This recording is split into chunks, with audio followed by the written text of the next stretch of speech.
यदि मैंने इस्तीफा दे दिया तो बहुत दिक्कत हो जाएगी, शीश महल नहीं छोड़ूंगा। अरविंद केजरीवाल को डर लगता है कि कहीं मैं इस्तीफा दे दूं तो महाराष्ट्र की तरह मेरी पार्टी का बीजेपी विघटन ना करवा दे। आखिर वो समय आया कि मुझे जेल में अरविंद केजरीवाल से मिलने का मौका मिला, और वो भी बाहर सीखचों में नहीं, शीशे की दीवार में नहीं, अंदर जहां वो रहते हैं। जैसे ही मैं जेल का बड़ा गेट पार करके, दूसरा गेट पार करके, ऊंची दीवार पार करके उनकी कोठरी के बाहर पहुंचा, कोठरी मतलब उनका वो सेल जिसमें वो रहते हैं, तो मैंने देखा कि एक बाहर बरामदा सा था उस सेल के अंदर, लगभग 9 फुट बाई 8 फुट का या 9 फुट का होगा, और उसके बाद उनका वो सेल शुरू हो जाता है जिसका साइज भी 9 फुट बाई 12 फुट का होगा। उसके जैसे ही अंदर घुसते हैं तो एक साइड बेड लगा हुआ है, एक साइड टेबल लैंप और एक चेयर रखी हुई थी, और उसके पीछे ही टॉयलेट है। ये सेल की स्थिति थी। मुझे देखते ही अरविंद केजरीवाल को लगा कि यार ये क्या हुआ।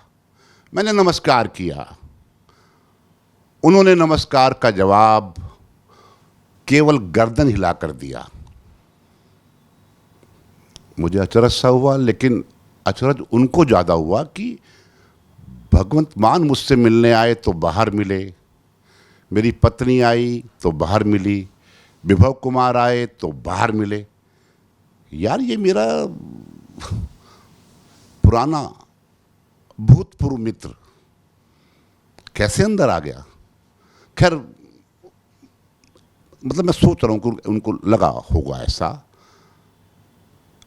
मैं बिना किसी फॉर्मेलिटी के, क्योंकि सिक्योरिटी का पूरा प्रबंध था, आसपास के उनके सेल खाली थे, और जो व्यक्ति मेरे साथ मुझे वहाँ तक ले गया था, जेल का ऑफिसर, उसने उनसे कहा कि ये एक पत्रकार हैं। वो चौंका, अरे ये तो एमएलए थे मेरी पार्टी के, पत्रकार कब बन गए? तो मैंने बताया कि जी हमने एक पारदर्शी सफ़र के नाम से चैनल शुरू किया है। हाँ, वीडियो देखने वालों, पारदर्शी सफ़र, इसी चैनल के माध्यम से मैं आपसे बात कर रहा हूँ। एक अपील है, एक रिक्वेस्ट है, वीडियो पूरी देखिएगा और साथ में चैनल को सब्सक्राइब भी कीजिए, वीडियो को शेयर भी कीजिए, अच्छी लगे तो लाइक भी करना। हाँ, तो मैंने कहा जब आपने मुझे पार्टी से निकाल दिया तो मैंने सोचा क्या करूं। पहले रोजी रोटी के संघर्ष में लगा रहा, और रोजी रोटी का संघर्ष करते करते लगभग 8-9 साल लग गए, बच्चे सेट हो गए। तो फिर मैंने एक छोटा सा चैनल बनाकर समाज की समस्याओं को उठाने का काम शुरू किया, और मैंने पिछले काफ़ी दिनों से पॉलिटिकल वीडियो डालनी बंद कर गई। लेकिन मुझे जब जेल में अंदर आने का मौका लगा तो मैंने कहा अपने छोटे भाई की वीडियो तो बनाऊं, उसके मन की बात तो जानूं, वो किस स्थिति में है, क्या जो बाहर बातें छन छन के आती हैं वो सही हैं या केवल अफवाह हैं। खैर, बोले और बताओ क्या चल रहा है। मैंने कहा आजकल तो यही चल रहा है, लोगों से मिलना, वृद्धाश्रम में जाना, जगह जगह घूमना, वहाँ की वीडियो बनाना। बोलो क्या चाहते हो पूछना। मैंने कहा अरविंद जी, तबीयत कैसी है आपकी? जो आपका पेट स्कैन होना था वो हुआ या नहीं हुआ? कह रहा है पता है ना आपको मोदी साहब, मेरे को नहीं मेरी मदद कर रहे, मेरा कोई इलाज नहीं हो रहा। होता है, ठीक है, यहाँ के डॉक्टर अच्छे हैं, जेलर अच्छा है, स्टाफ अच्छा है, वो मेरा ध्यान रखते हैं। लेकिन ये जो मैंने कहा ये आरोप लगाने वाली बात छोड़िए, देखो मैं ये बात सुनने नहीं आया, ये तो चलती रहती है। मैं तो आपसे व्यवहारिक और पारिवारिक बात करने के लिए आया हूँ। सुनीता जी खाना ला रही हैं? उन्होंने कहा हाँ खाना ला रही हैं। और क्यों आपको? मैं कहा नहीं, पहले हर रोज़ मीडिया में आता था, सुनीता जी प्रेस कॉन्फ्रेंस करती थी, बताती थी कि उनकी क्या मुलाकात हुई, क्या बात हुई। लेकिन काफ़ी दिनों से कुछ आ नहीं रहा मीडिया में कि आपकी जेल में स्थिति कैसी है, इसलिए मैंने पूछ लिया। और मैंने कहा आपको क्या मतलब किस बात की टेंशन है, मतलब ऐसा कह रहा मेरे सारे के सारे हथकंडे फेल हो गए, जो मैंने सोचा था वो हो नहीं पाया, मैंने बड़ा गलत काम किया, मुझे वकीलों ने गलत सलाह दी, मुझे जमानत नहीं करानी चाहिए थी, क्योंकि जमानत कराने के बाद तो मुझे लगता है कि नुकसान हो गया, जो सिंपैथी पब्लिक की थी मेरे प्रति वो ख़त्म हो गई है। दिल्ली में एक भी सीट नहीं आई, पूरे देश में केवल पंजाब में 3 सीट आई हैं, मतलब जहां पूरी सरकार हमारी है, जहां हमारी 13 की 13 सीटें आनी चाहिए थी, वहां केवल 3 सीट आई हैं। पता नहीं क्या हो गया पब्लिक को। मैंने बिजली फ्री दी, पानी फ्री दिया, बस सुविधा फ्री दी, और तो और मैंने 1000 रुपये महिलाओं को देने का वायदा किया, लेकिन उसके बाद भी लोगों ने वोट नहीं दिया। मैं कहा चलो चुनाव निपट गया, उसको छोड़ो, आप क्यों टेंशन लेते हुए, तो 3 बार आप मुख्यमंत्री हो चुके हो, सारी बात है, हैं आप इस्तीफा क्यों नहीं दे देते? आपको पता है दिल्ली की हालत क्या हो गई है, दिल्ली में पानी को लेकर तराही तराही मची पड़ी है। आपको पता है कि मैं एक वृद्ध आश्रम में गया था, वहाँ बिजली का कनेक्शन नहीं मिल रहा, एनडीपी वाले बोलते हैं लोड नहीं है, हम 3 फेज का कनेक्शन कैसे दें? बुजुर्गों को पैदल सीढ़ी से चढ़ के ऊपर जाना पड़ता है और कनेक्शन नहीं मिल रहा, तो लोग परेशान हैं, आप वहाँ नहीं हैं। और दूसरी बात, जब आपके मंत्रियों से बात होती है कहते जी हमारे पास तो पावर नहीं है, जो पावर मुख्यमंत्री की है मुख्यमंत्री के लिए, मुख्यमंत्री क्योंकि जेल में है तो कोई आदेश तो दे नहीं सकते, तो आप इस्तीफा क्यों नहीं दे देते? इस्तीफा दे दो। हेमंत सोरेन ने दिया, लालू जी ने भी दिया था, एक वो जयललिता होती थी उन्होंने भी दिया था। और दूसरा एक बात से आप निश्चिंत हो जाओ, आप दोबारा मुख्यमंत्री बन जाओगे, क्योंकि कनिमोझी, डी राजा, बोफर्स वाले, पता नहीं कोल वाले सब बंद हुए थे ना, एक क्या था वो 3G 4G वाले बंद हुए, 5, 6, 8 महीने जेल में रहे, उसके बाद बाहर निकल गए और बाद में सरकार से अंडरस्टैंडिंग हो जाएगी आपकी और आप भी बरी हो जाओगे, ईडी सीबीआई सब भाग जाएंगे। कह रहा मैं एक्चुअली बहुत ज़्यादा खिलाफ बोल गया मोदी जी के, और मोदी जी फिर 5 साल के लिए आ गए। मतलब मुझे लग रहा था इस बार ये आएंगे नहीं, है इंडी गठबंधन की सरकार बन जाएगी तो हम अपने हिसाब से काम कर लेंगे। खैर मैं कहा और क्या खाया? बोले खाने को क्या मिलता है यहाँ पर, वो तो मैं तो घर का ही खाना खाता हूँ। सुबह 6 बजे खोलते हैं, वो पतली सी चाय आती है, वो चाय पी लेता हूँ, उसके बाद नाश्ता आ जाता है, 12 बजे से पहले खाना देते हैं, फिर खाना तो मैं लेता ही नहीं इनसे, क्योंकि घर का खाना आता है उसी को मैं खा लेता हूँ, और फिर 3 घंटे बंद रखते हैं इस सेल के अंदर। शाम को 3 बजे फिर खोल देते हैं, फिर वो चाय वाय आती है थोड़ी बहुत उनकी। और आपको पता है मैं तो चाय का बहुत ज़्यादा शौकीन हूँ भी नहीं, और ऐसे भी मुझे शुगर है, वो सब कुछ तो यहाँ हो जाता है, कैंटीन से मंगा लेता हूँ। हैं शाम को जैसे जैसे 6-7 बजते हैं फिर ये उठाकर हमें बंद करते हैं, रात यहाँ गुजारनी पड़ती है। दिन में तो मैं चक्कर भी लगाया आता हूँ, और मैं मनीष से और वो जो अपने सत्येंद्र जैन से भी हम लोग मिल चुके हैं। वो जो कमरा है ना सुपरिटेंडेंट का, वहाँ AC लगा हुआ है, वहाँ जाके बैठ जाता हूँ, और टीवी में खबर तो यहाँ भी देख लेता हूँ। मैं कहा देखो जो हुआ वो हुआ, अब कई बार गलती हो जाती है जाने अनजाने में किसी के बहकाने से, तो वो सारा, यदि आपके पास अब एक भी ऐसा व्यक्ति, योग्य व्यक्ति नहीं है आपके लेवल का है, क्योंकि आपने सबको तो भगा दिया, निकाल दिया है। 1-2 दोस्त तो रोकते। अब विभव कुमार, मतलब विभव कुमार ने कितनी बुरी गत कराई है आपकी। अब आपका जो भी राज है उसके पास हैं, लेकिन स्वाति मालीवाल को उसने 7 थप्पड़ मारे, 7 नहीं 8 मारे होंगे। क्या हुआ? खुद भी जेल में है, और दिल्ली की 7 सीट उड़ गई, नहीं तो 4 में से 2-1 सीट आपकी आती। बोले विभव ने बचकाना हरकत की, एक्चुअली स्वाति कुछ ऊंचा ऊंचा बोल रही थी तो विभव ने उसको मार दिया।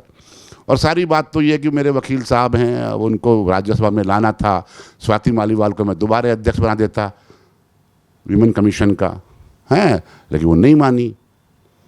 और जो पहले तो अमेरिका चली गई बहन के बहाने कि बहन बीमार है, और उसका मैं क्या करूं, क्या नाम है वो मेरा CA, क्या नाम है, मैं भी अच्छा मुझे वाली बात है, मुझे भी नाम ध्यान नहीं है।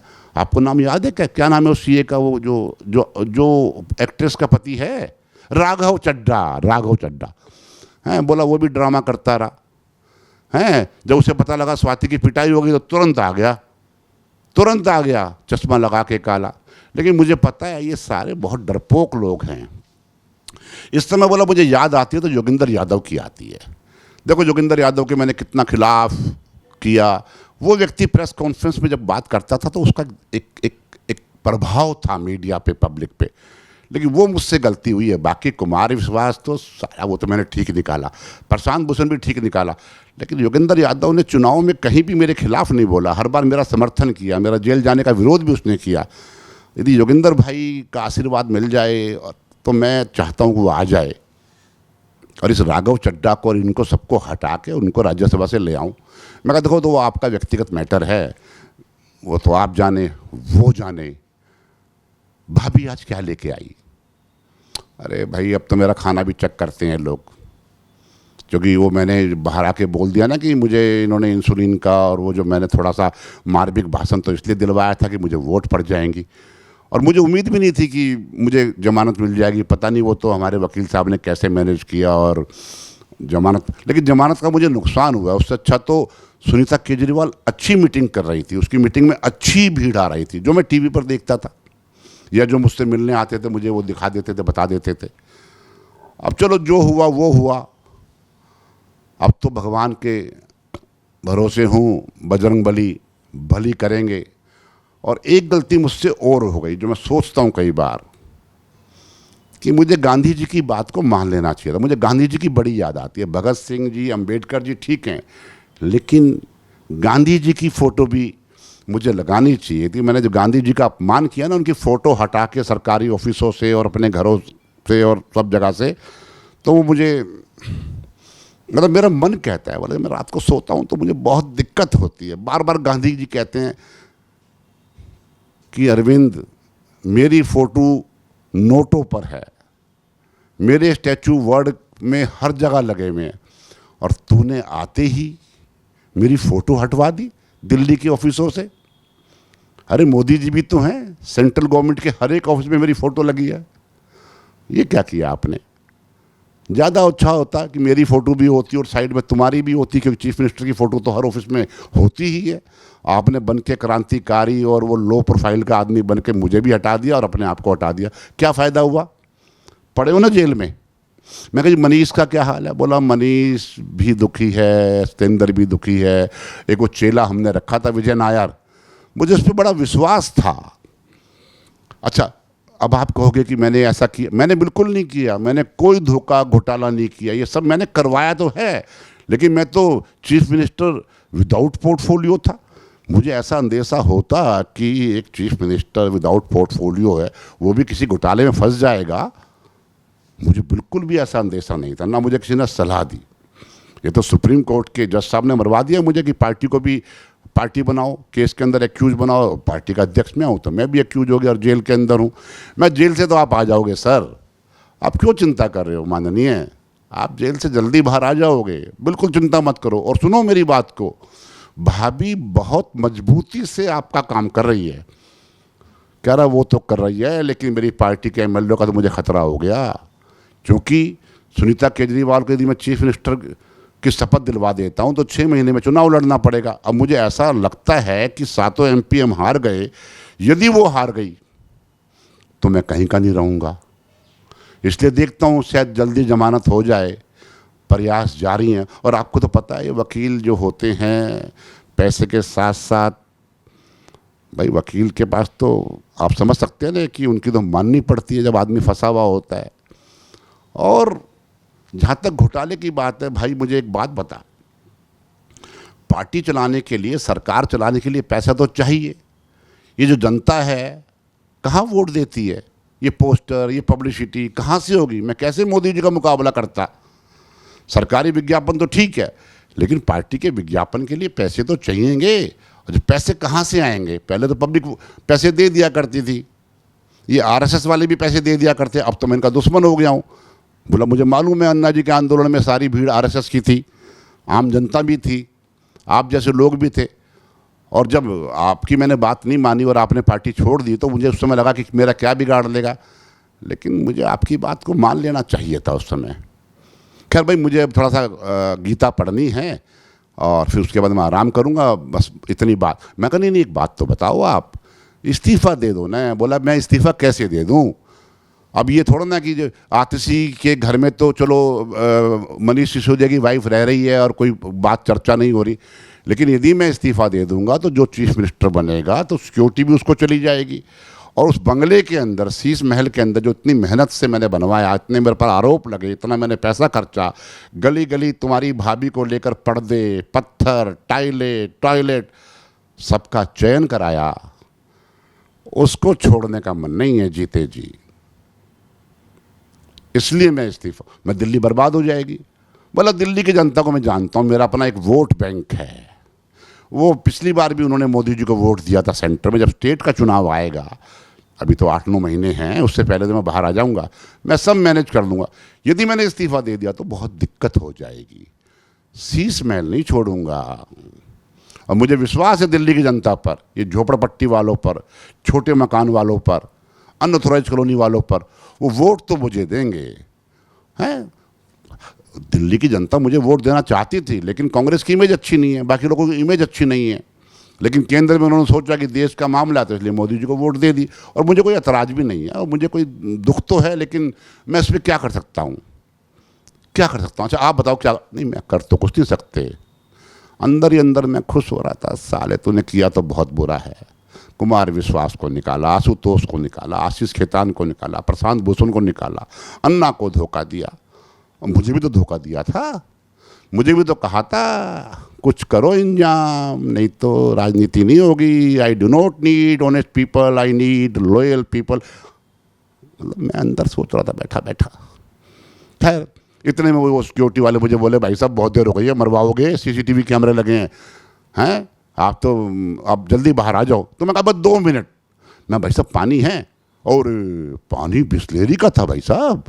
मैं, पानी बिस्लेरी का? बोला कैंटीन में मिलता है, मंगा लेता हूँ। तो मैंने भी आधा गिलास पानी पिया, ज़्यादा ना कुरेदते हुए कहा, बड़ा भाई हूँ, यदि आप अभी भी गलती मान लें, सब कुछ स्वीकार कर लें, तो आपका लेवल गांधी जी के बराबर तो नहीं आएगा, लेकिन उनके नीचे कहीं आ जाएगा। गांधी जी का जो अहिंसा और सत्य का जो प्रण था, उसने उनको महान बनाया। आप सोच लें कुछ ऐसा हो जाए तो। मैं इतना कह ही रहा था तो वो सिक्योरिटी वाले ने मेरा हाथ को कंधे से छुआ, बोला आप आ जाइए बाहर। और इतने में मेरी आंख खुल गई। अरे ये क्या हुआ, ये तो मैं सपना देख रहा था। वाह भाई वाह। तो ये उस सिक्योरिटी वाले ने आंख खुली। लेकिन इस सारे जो आपने सुना, ये मेरे मन की भावना है, ये मेरे मन की भावना है, लेकिन सत्य है, सत्य है, वास्तव में ऐसा ही हुआ है। अरविंद केजरीवाल के साथ शीश महल का मोह, 5-5 गाड़ी जो सिक्योरिटी की चलती हैं उसका मोह, घर परिवार की शानो शौकत, किए गए कामों का पश्चाताप तो उन्हें करना ही होगा, और सभी को करना होगा। यदि मोदी जी समझते हो उन्हें नहीं करना होगा, यदि उन्होंने गलत काम किए या उनकी पार्टी के वो लोग जो गलत काम करते रहे हैं, या वो गलत लोग जिनको उन्होंने अपनी पार्टी में शामिल कर लिया, जो कि एक्यूज थे अलग अलग मामले में, जिन पर कि मोदी जी आरोप लगाते थे, अरविंद केजरीवाल को डर लगता है कि कहीं मैं इस्तीफा दे दूं तो महाराष्ट्र की तरह मेरी पार्टी का बीजेपी विघटन ना करवा दे और मेरे एमएलएस को तोड़कर एक नया ग्रुप बनाकर मेरी पार्टी को ना हत्या लें, मेरे चुनाव चिन्ह को ना हत्या लें, और जब मैं जेल से बाहर आऊं तो 2-4-6 एमएलए मेरे पास रह जाएं। उस चीज़ से मैं डरता हूं। ये मेरी सोच है। अरविंद केजरीवाल डरता है, इसलिए वो इस्तीफा नहीं दे रहा। लंबी वीडियो हो रही है, अधिक कुछ नहीं बोलूँगा। आप इस वीडियो को यदि देख रहे हैं अब तक तो आपका धन्यवाद। वीडियो पसंद आई हो तो शेयर करें, लाइक करें और इस चैनल को सब्सक्राइब करें। आपका मैं बहुत बहुत धन्यवाद करता हूँ। धन्यवाद। जय हिंद, जय फौजी।